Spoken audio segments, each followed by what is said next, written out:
So what is Scottish Provincial silver? Well, essentially Scottish Provincial silver is the term given to silver that wasn't assayed at one of the main assay offices in Edinburgh or Glasgow. Now, the main reason for sending silver to the assay office in Edinburgh or Glasgow, especially from 1784 onwards, was so that the duty could be paid on the silver. Now, a lot of silversmiths working in Scotland were not happy to do this because the roads were so terribly poor, and if you were working on the very top coast of Scotland, you didn't necessarily want to send your silver all the way down to Edinburgh just to receive a punch and have to pay some duty. So what a lot of silversmiths did, they marked the silver with their own unique punches. One example of this is on this ladle which I'm holding here. The marks are IPR and then 2 towers.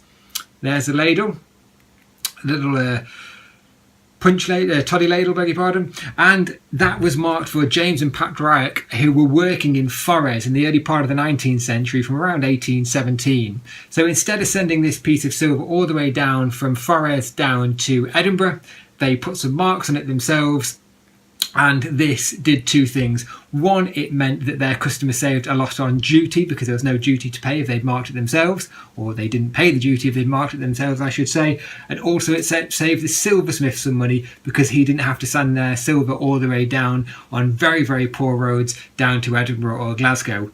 Now, if you've got some silver that you want to have valued, or find out the marks of your Scottish Provincial silver, the best reference book is this one, The Illustrated Directory of Scottish Provincial Silversmiths and Their Marks by Richard Turner.